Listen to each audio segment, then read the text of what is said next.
રાજ્યમાં આગામી 7 દિવસ સાર્વત્રિક મેઘમહેરની આગાહી હવામાન વિભાગે કરી છે। વરસાદની પડે અપડેટ્સ ગુજરાત ફર્સ્ટ આપના સુધી પહોંચાડી રહ્યું છે। ઉત્તર ગુજરાત, મધ્ય ગુજરાત અને દક્ષિણ ગુજરાતમાં વરસાદની આગાહી। સૌરાષ્ટ્ર અને કચ્છમાં 48 કલાકમાં છૂટાછવાયા વરસાદની શક્યતા છે। તો અમદાવાદમાં વહેલી સવારથી વરસાદી માહોલ છવાયેલો છે। અમદાવાદના કેટલાક વિસ્તારમાં સવારથી જ છૂટો છવાયો વરસાદ વરસી રહ્યો છે। અને આજ મુદ્દે સંવાદદાતા માનસી આપણી સાથે જોડાયેલા છે। માનસી, અમદાવાદમાં કેવો વરસાદી માહોલ?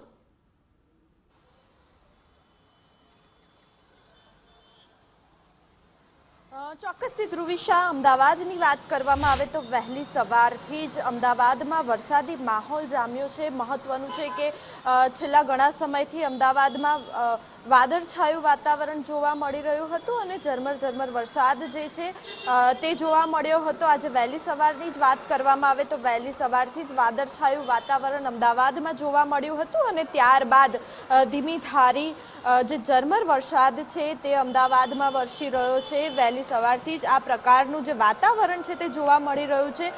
છેલ્લા ઘણા સમયથી જે અમદાવાદીઓ છે તે બફારો અનુભવ કરી રહ્યા હતા, પરંતુ વરસાદના કારણે હાલ વાતાવરણમાં જે ઠંડક છે તે જોવા મળી રહી છે। દ્રશ્યોમાં જોઈ શકાય છે હાલ કે જે રીતે લોકો વરસાદી કપડાનો ઉપયોગ કરીને હાલ જે વ્હીકલ છે તે ચલાવીને પોતાના જે કામ ધંધે જઈ રહ્યા છે, છત્રીનો પણ ઉપયોગ જે છે તે કરી રહ્યા છે। જે રીતનો વરસાદ વહેલી સવારથી જ વરસી રહ્યો છે, ત્યારે અમદાવાદના પૂર્વ વિસ્તારની જો વાત કરીશું તો અમદાવાદના પૂર્વ વિસ્તારમાં નિકોલ, નરોડા, નારોલ, ઘોડાસર, કૃષ્ણનગર જેવા સહિત વિસ્તારોમાં આ જ પ્રકારે જે વરસાદી માહોલ છે તે જોવા મળી રહ્યો છે। અમદાવાદના પશ્ચિમ વિસ્તારની વાત કરીશું તો અમદાવાદના ગોતા વિસ્તારના આ દ્રશ્યો છે કે અમદાવાદમાં ગોતા, એસજી હાઈવે, નારણપુરા, ગાટલોડિયા, સાબરમતી સહિતના તમામ વિસ્તારોમાં આ જ પ્રકારે વરસાદી જે માહોલ છે તે જોવા મળી રહ્યો છે।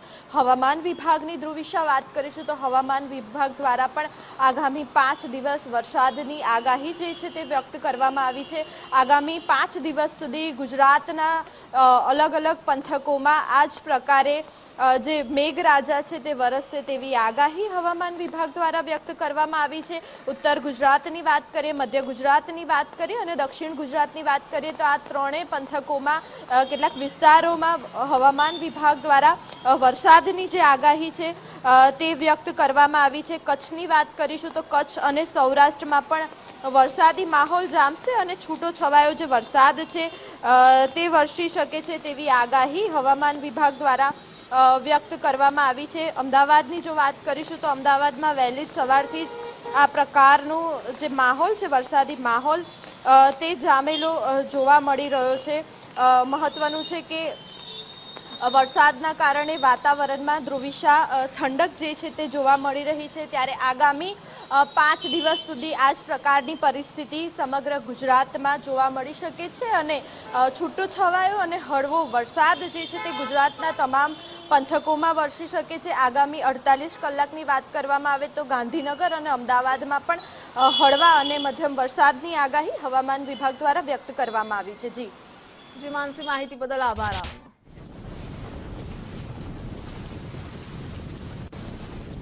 દેશમાં પહાડોથી લઈ રણ મેદાન સુધી વરસાદી માહોલ જામેલો છે। રાજસ્થાન સૌથી વધારે પ્રભાવિત થયું છે। આ વખતે રાજસ્થાનમાં વરસાદી સિસ્ટમ સક્રિય થઈ છે, જેની અસર ગુજરાત પર જોવા મળી રહી છે। વિંડીના માધ્યમથી સમજીએ ક્યાં કેવો વરસાદી માહોલ રહેશે।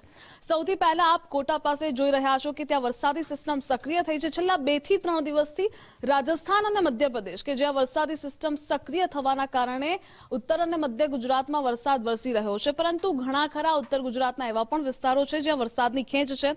તો આ સાથે મધ્ય ગુજરાતમાં અમદાવાદ સહિત ધીમી ધારે ક્યાંક વરસાદ વરસી રહ્યો છે। જે સ્કાય ઝોન અહીં આપ જોઈ રહ્યા છો, પાલનપુર, મહેસાણા, દાહોદ, અમદાવાદ કે જ્યાં મધ્યમ વરસાદની આગાહી હવામાન વિભાગે કરી છે। અહીં ઇન્દોર પાસે પણ ગઈકાલે વરસાદી સિસ્ટમ સક્રિય થઈ હતી, જેની અસર અહીં થઈ રહી છે। મોન્સૂન ટ્રફ આ અહીં સર્જાયેલું છે। દક્ષિણ ગુજરાતમાં વાત કરીએ તો દક્ષિણ ગુજરાતમાં પહેલેથી જ વરસાદી સિસ્ટમ સક્રિય થઈ હતી, જો કે જે પણ સિસ્ટમ અહીં સક્રિય થાય છે તે અહીંયા સુધી નથી પહોંચતી। કદાચ તેના જ કારણે વરસાદની ખેંચ વર્તાઈ રહી છે। સુરત આસપાસ, વલસાડ આસપાસ વરસાદી માહોલ છવાયેલો છે। વડોદરામાં પણ મધ્યમ વરસાદની આગાહી હવામાન વિભાગે કરી છે। આ તરફ આપણે સૌરાષ્ટ્રના દરિયાકાંઠા બેલ્ટ પર નજર કરીએ, દ્વારકા, જૂનાગઢ, ઉના જામનગર, ભાવનગર અને થાનમાં વરસાદી માહોલ સ્કાય ઝોન જે આપ જોઈ રહ્યા છો, એટલે કે ધીમી ધારે ક્યાંક ધોધમાર વરસાદ વરસી શકે છે. ભાવનગર પાસે સૌથી પહેલાથી જ સિસ્ટમ સક્રિય થઈ હતી, એટલે અહીં વરસાદનું જોર વધારે હતું. પરંતુ જામનગર આસપાસના, રાજકોટ આસપાસના વિસ્તારો છે કે જ્યાં વરસાદની ખેંચ પણ જણાઈ રહી છે, વરસાદે વિરામ પણ લઈ લીધો છે, એવી પણ સ્થિતિ છે. પરંતુ સૌથી વધારે અસર અહીં જોવા મળી રહી છે, જે યલો અને ગ્રીન ઝોન આપ જોઈ રહ્યા છો, તેના કારણે વરસાદનું જોર અહીં વધી શકે છે. આગળ આપણે સાંજની પરિસ્થિતિ જોઈએ કે અન્ય કોઈ સિસ્ટમ સક્રિય થાય છે કે શું. અહીંયા જો આપ જોઈ રહ્યા છો કે કોટા પાસે સિસ્ટમ આગળ થતી જણાઈ રહી છે, એટલે કે અહીંયા પણ વરસાદની ખેંચ જણાઈ શકે છે, જે ઉત્તર અને મધ્ય ગુજરાતમાં પડી રહ્યો છે. આવતીકાલની સ્થિતિ જોઈ લઈએ તો આવતીકાલે પણ એ જ સ્થિતિ જોવા મળી રહી છે. પાલનપુર, અમદાવાદ, અહીંયા એક વરસાદી સિસ્ટમ સક્રિય થતી જણાઈ રહી છે, જેના કારણે આગામી દિવસોમાં ભારે વરસાદ પડી શકે છે. આ પ્રિડિક્શન વિન્ડીનું છે. હવામાન વિભાગે મધ્યમ વરસાદની આગાહી કરી છે. એટલે ઓવરઓલ જોઈએ તો મધ્યમ વરસાદની આગાહી હવામાન વિભાગે કરી છે. ડિસ્ટ્રિક્ટ ફોરકાસ્ટ જોઈએ તો એમાં પણ લાઇટ ટુ મોડરેટ રેનની આગાહી જ હવામાન વિભાગ દ્વારા કરવામાં આવી છે. આગામી 6 થી 7 દિવસ મધ્યમ અને સાર્વત્રિક વરસાદ રાજ્યમાં રહેશે. જો કે અમદાવાદની વાત કરીએ તો અમદાવાદમાં છૂટો છવાયો વરસાદ વરસી રહ્યો છે. આજે વહેલી સવારથી જ વરસાદી માહોલ છવાયેલો છે. અમદાવાદમાં 38 ઇંચ વરસાદની સરેરાશ જરૂર હોતી હોય છે, પરંતુ અત્યાર સુધીમાં 18 ઇંચ જેટલો વરસાદ પડ્યો છે, જેના કારણે ત્યાં પણ વરસાદની ઘટ છે. આ સાથે બનાસકાંઠામાં, સુરેન્દ્રનગરમાં પણ વરસાદની ઘટ છે. એટલે ગુજરાતમાં ઓવરઓલ માધ્યમિક વરસાદ રહી શકે છે. જો કે જીવાદોરી સમાન નર્મદા ડેમ કે જેને ઓવરફ્લો પણ થયો છે, ભયજનક સપાટી સુધી પહોંચ્યો હતો, અનેક દરવાજા પણ ખોલ્યા છે, એટલે અનેક નદીઓમાં નવા નીરની આવક થઈ રહી છે. આ વરસાદના કારણે હજુ વરસાદનું જોર વધી શકે છે, પરંતુ હાલ મધ્યમ વરસાદ રહેશે. દેશની વાત કરીએ તો દેશમાં રાજસ્થાન સૌથી વધુ પ્રભાવિત થયું છે. ત્યાં ચોમાસું અને ત્યાં જ સિસ્ટમ સક્રિય થઈ છે, જેના કારણે વરસાદી માહોલ ત્યાં સૌથી વધારે છવાયેલો છે. વરસાદને લઈ વધુ એક અપડેટ સામે આવી રહી છે. સરદાર સરોવર ડેમની જળ સપાટી વધી. ઉપરવાસમાં વરસાદને લીધે ડેમમાં નવા નીરની આવક થઈ છે. નર્મદા ડેમની જળ સપાટી સિઝનમાં પહેલીવાર 135.61 મીટર પર પહોંચી છે. ઉપરવાસમાંથી 2,73,900 ક્યુસેક પાણીની આવક થઈ, જ્યારે ડેમમાં 3,828.60 million cubic metre live storage પાણી છે. સરદાર સરોવર ડેમમાં 88% ભરાયો છે. સરદાર સરોવર ડેમ મહત્તમ સપાટીથી માત્ર 3 મીટર દૂર છે, તો ડેમની મહત્તમ સપાટી 138.68 મીટર છે. હાલ ડેમના 9 દરવાજા ખોલી પાણી છોડાયું છે. 1,51,976 ક્યુસેક પાણી નર્મદા નદીમાં છોડવામાં આવ્યું છે. સંવાદદાતા આશિષ આપણી સાથે જોડાયેલા છે. આશિષ, સરદાર સરોવર ડેમની જળ સપાટી કેટલી વધી? બિલકુલ, હાલ કહી શકાય કે જે દર કલાકે લગભગ 2 થી 3 સેન્ટીમીટરનો જે હાલ નર્મદા ડેમની સપાટીમાં વધારો થઈ રહ્યો છે.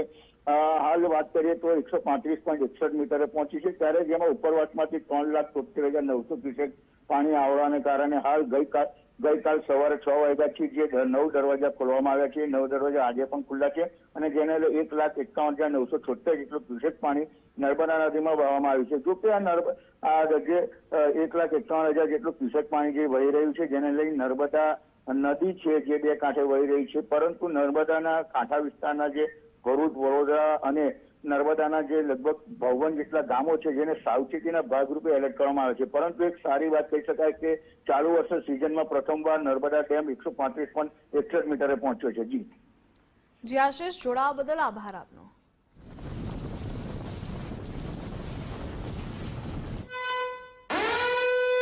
વધુ એક મહત્વના સમાચાર સામે આવી રહ્યા છે. વરસાદી અપડેટને લઈ મહેસાણાના ધરોઈ ડેમમાં પાણીની આવક થઈ. ઉપરવાસમાં વરસાદ થતા ડેમમાં પાણીની આવક નોંધાઈ છે. રાજસ્થાનના ઉપરવાસમાં હજુ સામાન્ય વરસાદ છે. ધરોઈ ડેમમાં 440 ક્યુસેક પાણીની આવક નોંધાઈ. પાણીની આવકથી ડેમ 40.33% ભરાયો. ધરોઈ ડેમની જળ સપાટી 602.75 ફૂટ પણ પહોંચી છે. ડેમની ભયજનક સપાટી 622 ફૂટ છે.